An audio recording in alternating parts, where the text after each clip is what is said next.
From Hollywood, it's time now for... Johnny Dollar. By golly, I knew it. What? Yes, sir. I knew darn well you'd still be here in Vegas. Pease. That's right, Pete Brenneman. And just how did you know I was still around and here at the Stardust? Simple process of elimination. When I called the airlines, they said you hadn't bought a ticket, Johnny. Their flights were all full up. Oh, yeah? That's right. Or did you just decide to stay over and partake of some of the joys of living that Las Vegas offers? No. The only reason I'm still here is that Anyhow, I started calling the big hotels, and sure enough, the Stardust said you're among those present. Having yourself a gay old time, Johnny? Losing your shirt at the gaming tables? Pete, I told you the only reason I'm still here is Johnny, I hate to put a damper on your fun. Pease. But I sure am glad you did stay over, because little problems come up. Oh? Not another murder case, I hope. Oh, just little problem. Arson, embezzlement, burglary, what? Unless you don't care about a possible extra fee on this trip, why don't you come over here to the office and let me tell you all about it? Okay. Why not?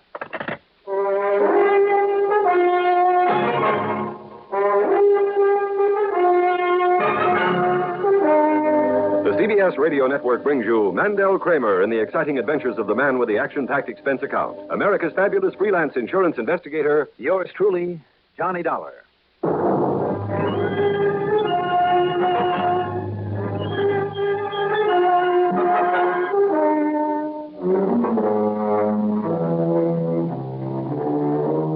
Expense account submitted by Special Investigator Johnny Dollar to Western Maritime and Life Insurance Company, Las Vegas office. Following is an account of expenses incurred during my investigation of the Zipp matter.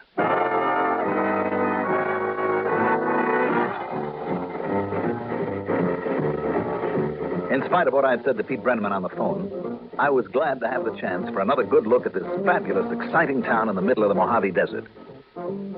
There is something almost incredible about its wide-open gambling 24 hours a day, 7 days a week. Even the drug and candy stores, groceries, and gas stations are equipped with slot machines to quickly relieve you of any loose change that you might have. Parts of Fremont Street, the main drag, have one big casino after another where you can play at the roulette and crap tables, blackjack, bingo, chemin de fer, poker, baccarat, you name it. And where you can also bet on the nags at any horse track in the country.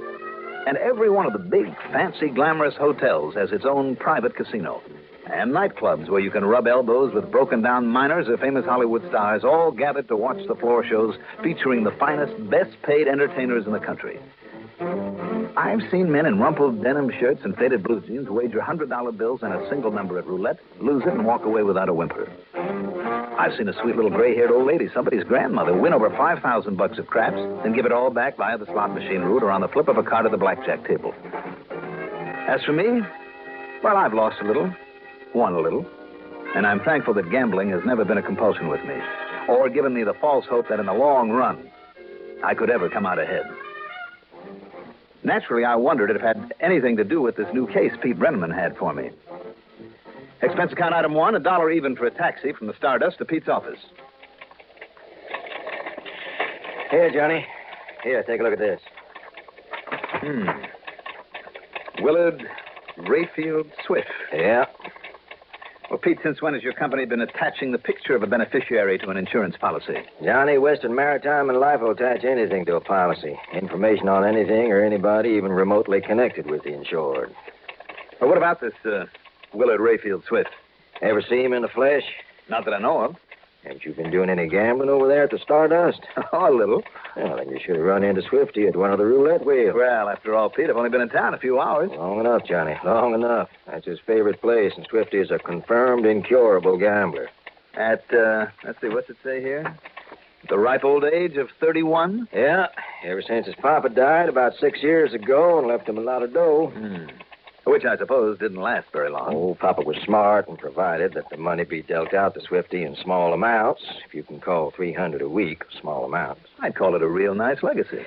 But he's carefully, steadily gambled away every cent of it. Yeah, and then some. You mean he's borrowed? That's exactly what I mean, and without the loaners knowing, the legacy to him is about to stop now. Ouch. Yeah, even more to the point, these loaners don't know the true facts about this policy. What do you mean, Pete? This policy is Uncle Fred's. And old Frederick Peyton died only day before yesterday, leaving no estate except this insurance, $120,000 worth. 120? Well, that should hold your boy Swifty for a while. Except for one thing. Yeah? It's to be divided up 3 ways. Here, look at these other beneficiaries. Uh-huh. Doreen Janice Clayford. Wow. Pretty name, too. A niece. Is she really as good looking as this picture? Sure is. Wait till you see her. My. All that beauty and all that money. My tie straight, Petey? My hair look all right? You look gorgeous, Johnny, but you're too late. Doreen's married to a fellow with a feed store. Oh, you killjoy. This other picture is another nephew, the other beneficiary. Kenneth Kermer. Uh-huh. Ken's the oldest one of the 3. Born in 1922, it says here.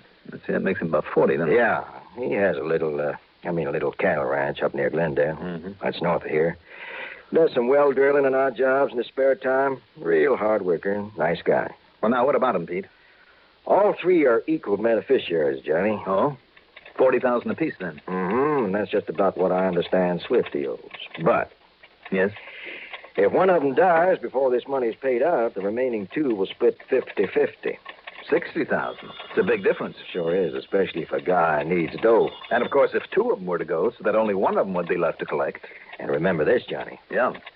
There never was any love lost between those 2. I mean, between the nephews, Ken Kermer and Willard Swift. What about the girl? Oh, she's been pretty much apart from them, married and all. Those boys have always been at each other's throats. Hated each other's guts, would even go out of their way to make trouble, especially Swifty. You think maybe one of them would go so far as to kill the other to grab a bigger share of the insurance? Ken Kerman? Go that far? No. But Swifty? Yeah, I think he would. And Johnny? Well? If you didn't see Swifty around the tables there at the Stardust, and you would have noticed him. I think I would. Well, Johnny, if you ask me, that means he's up to something. And you'd better get on this right away. Well, Pete, I think you're right.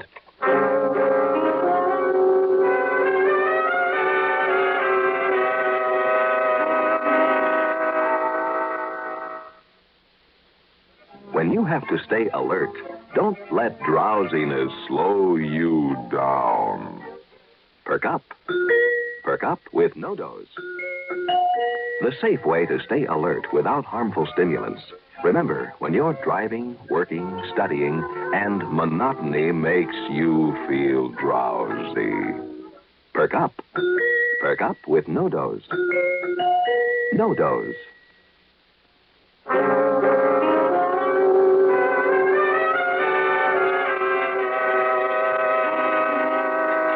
There's a second reason for not wasting any time, Johnny, one I just found out about. What's that, Pete? The fact that Shorty Callahan is breathing down Swifty's neck. Who's Callahan? The punk he owes the nearly 40,000 to. Oh. What's more, Swifty knows that if he doesn't pay off Callahan and pronto, well, nobody can prove anything, at least nobody has yet. But it's been rumored around that people who try to welch on Callahan can end up very, very dead.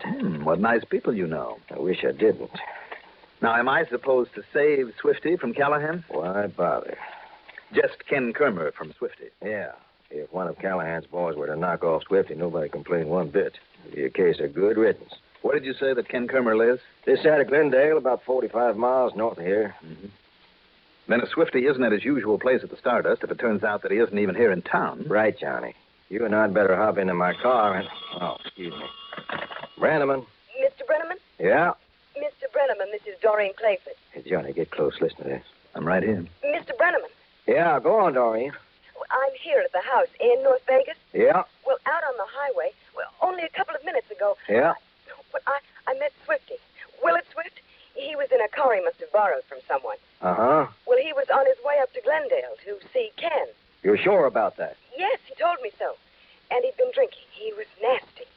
And he told me not to follow him, but I'm going to anyway. Now, wait, Doreen. No, I must, because, don't you see? Don't you see what might happen up there? I certainly do. I mean, with Uncle Fred's insurance still to be paid and all that money he owes. Well, I told you about that. Yeah, I know. And the way Swifty feels about Ken. Well, you know yourself about how he hates him, and because Ken won't give him the money to pay off his debt. Yes, I know. Swifty might do anything. In the mood he's in and all, the drinks he's had. Doreen. So if you want to get some help, the police or something, and drive up on there, will you, Mr. Brenneman? Yeah. Thank you. Now, don't you go, Doreen. You let me take care. Hello? Oh, no. Johnny, You have a car handy, Pete? It's right out front. Let's go.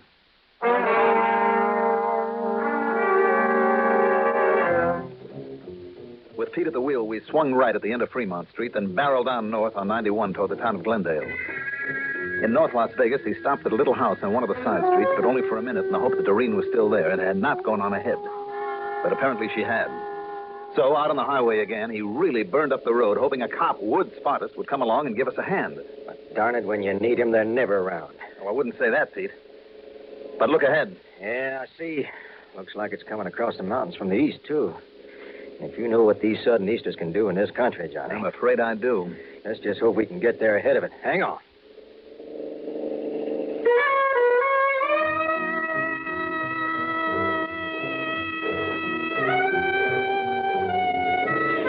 But about 30 miles later, the storm came with a vengeance.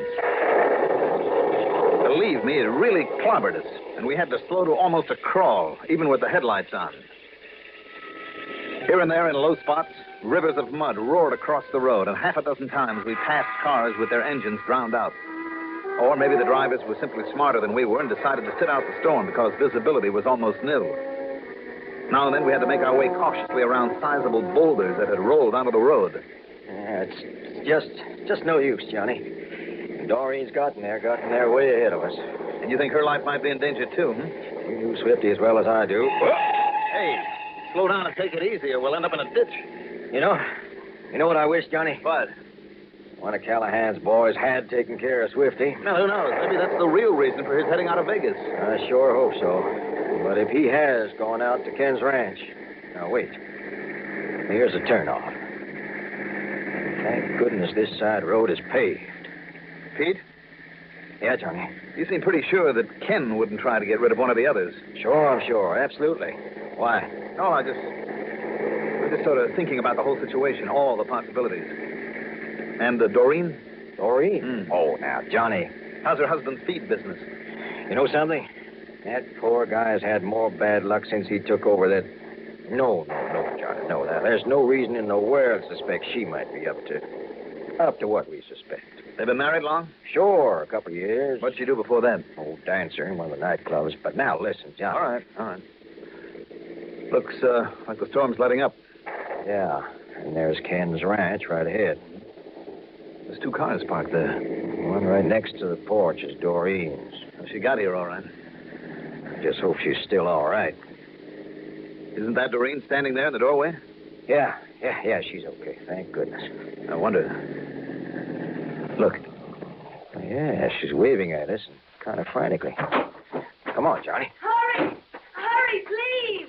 What is it, Doreen? What's the matter? I only got here a minute ago, Mr. Brenneman. Yeah? Swifty's car was here, and this front door was wide open, and... Yeah, well? Oh, who's this man? He's Johnny Dollar, special investigator. Oh, thank heaven. What's happened, Doreen? Well, I heard a voice, shouting like he was mad, from back in there where that little door is. The door of the shop where Ken has all his well drilling tools. Yes. Whose voice, Doreen? Oh, I don't know. They always sounded so much alike, but then I heard a shot. From inside the tool shop? I don't know. But when I tried that door, it was locked, and nobody answered when I called. All right, come along now. Then I heard your car coming up, so I went out to meet you. It's locked, all right. All right. Stand away now. Right. Johnny, look, both of them. Yeah. Let's see now. This one is... maybe over here. Johnny? This one's out like a light. And this one is dead.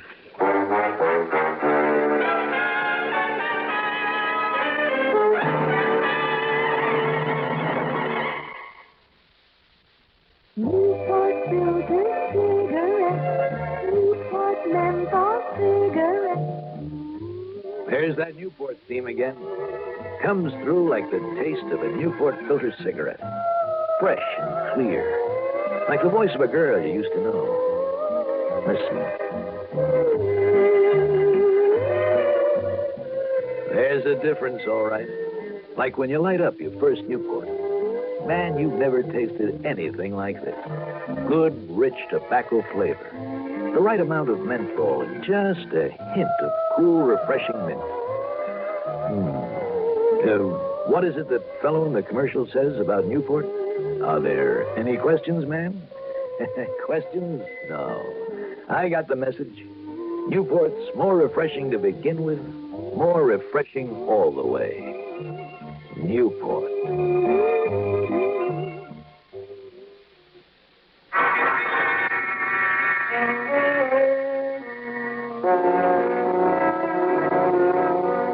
The dead man was the older of the two, Ken Kerman. He'd been shot through the chest with a .38 slug, which had then bounced off the wall in back of him and lay on the floor. While Pete and Doreen, with a wet towel and some whiskey they found, went to work on the other, on Swifty, I went over that tool shop with a fine-tooth comb. I looked around outside, too, and very thoroughly, but found nothing of any help. Then, when Swifty was feeling better and able to talk... And this awful lump on your head, Swifty. What happened? But what happened in here? A lot you care, don't you, Doreen? Don't give me that. You wish it was me laying here dead. Well, I care. What did happen? Well, Swifty? Okay. Give me a second to muster my thoughts, and I'll give it to you straight. I think you'd better. Well, I came here to... Oh! You'd better not try to move yet. I came here to see if there was any possibility that Ken had let me have some money. Again, Swifty? So what? What's it to you? All right, Swifty, just tell your story. Okay. At first, he didn't even want to let me out of the rain. He blocked the door. But then he saw Doreen's car make the turnoff from the highway. So he brought me in here and locked the door on us. There, you see it? He locked it with the key. Yeah, on the inside here. Then what happened? And we had a big argument. Brother, I mean a real big one. That's when he hit me. He did? Hit you with what? How do I know? Like a jerk and against my mama's best instructions, I turned my back on him. This little piece of pipeline here beside his hand? Maybe so. Don't touch it, Pete. We may have to look for prints. Right. All right, Swifty, go on. What happened next? How should I know? Don't you get $1? He knocked me out. Cold as a pancake. The next thing I knew, this loving Doreen here was splattering water over me just now. You didn't hear the shot that killed him? How could I? When I was laying here on the floor, out cold? Say, listen. Listen, you know what I think, Dollar? What? This little sweetness and light character here must have done it. What? You mean me? Yeah, I mean you. Oh, and then locked the door on the outside, on the inside, and crawled out the keyhole. It's no good, Swifty. So you'd better think of a better one. Callahan. Like maybe you did it your own self after he hit you. Wait a minute. Then maybe threw the gun out of the window. And that's why it's broken. Why the window is broken. No, wait, I said. Shorty Callahan. It had to be. One of him or one of his boys. Yeah. After Kenny knocked me out. Possibility, Johnny. Sure. Through the window. He must have followed me up here. In the rain and all, he thought it was me that he saw through the window. Only it wasn't. It was Ken. He could be right, Johnny. I don't think so. Well, now, look, Johnny. Yes, Pete? Well, you know what I think, much as I hate to. What? That he's right about Callahan. Sure I am. You didn't find any sign of a gun, did you? I didn't find any footprints outside either. So the storm must have washed him away. The storm was over, Pete. There was still a lot of water draining off out there. You see how the window was broken? From the outside in. All the glass is here on the floor. Broken that way by a bullet? Why not? Would only have left a hole, maybe some cracks. Oh, you're crazy, Dollar. It must have been busted by the bullet. All you had to do was raise the sash and strike it from the outside. Me? Oh, now listen. I think you killed him, Swifty, and for a very obvious reason. The insurance money. And I say you're crazy. Because like he says, Dollar, where's the gun? Did you find one? Inside or outside or wherever you looked? Answer me that. No, I didn't. But how did you, lying here supposedly unconscious, know that I was looking around outside? Well? What are you, dumb? Because of the fresh mud all over your feet, that's how I know. You've got nothing on me. Mm-hmm. Not even your lie about Kermer seeing Doreen's car down at the turnoff? That's nearly half a mile, Swifty, and it was raining then and raining hard. Yeah, then what about this? You think I slugged myself on the head? That's exactly what I think, so that nobody would suspect you. Then where's the gun I'm supposed to have used? Yeah, tell me that. Dig that up, and maybe somebody will believe this crazy accusation of yours. But until you find a gun, you hear me? Afraid he's right, Johnny. You bet I'm right. Or maybe you think I could have swallowed it. Maybe a Zipp gun. That would take a .38? Don't make me laugh. You sure you looked through everything, Johnny? Zip gun. So it had to be somebody outside. Because only Kenny and me were inside here. You're sure of that? Yeah, I'm sure.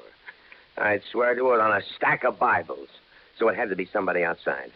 Maybe Doreen here stepped out before you got here. With no mud on my shoes. So what? She got here after the storm, parked up close to the porch. No, Swifty, you did it. Without a minute gun. ago, you told me how. And I tell you, unless you can find a .38, but you can't, and then prove it belonged to me. A Zip gun, you said. What? Here in this shop, this World Rivers plumbing shop, is material enough for a dozen of them, 100 of them. What do you mean, Johnny? I knew there was something wrong about this bullet that went through Kermer, and you gave me the answer, Swifty. I say you're crazy. Johnny? No marks from the rifling of a barrel on it. All right, Pete, here. Take this gun of mine and hold it on him. Sure, but I still don't get it. Well, I take a look through this stuff here, this pile of pipes.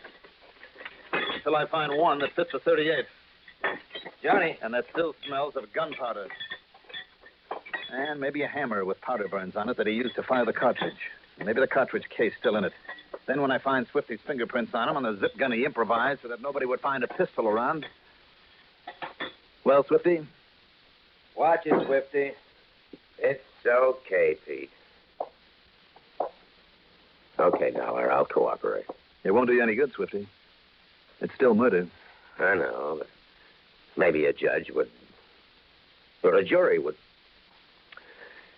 Well, anyhow, it's that short one, that hunk of steel pipe on the workbench, and the hammer beside it.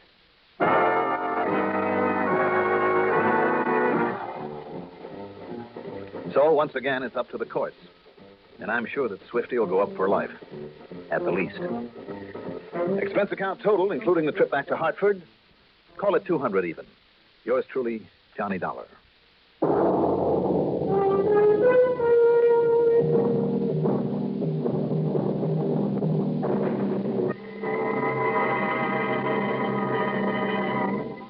Now, here is our star to tell you about next week's story. Next week, the fastest jailing of a murder suspect you ever saw. Me. Join us, won't you? Yours truly, Johnny Dollar. Yours truly, Johnny Dollar, is written by Jack Johnstone, produced and directed by Bruno Zerato Jr., music supervision by Ethel Huber, sound patterns by Joseph Cabibbo. Johnny Dollar is played by Mandel Kramer. Also featured in our cast were Jim Stevens as Pete Brenneman, Leon Janney as Swifty, and Rita Lloyd as Doreen. Be sure to join us next week, same time, same station, for another exciting story of Yours truly, Johnny Dollar. This is Art Hanna speaking. You've been listening to the OTR Gold Network. Find more classic radio at otrgold.com.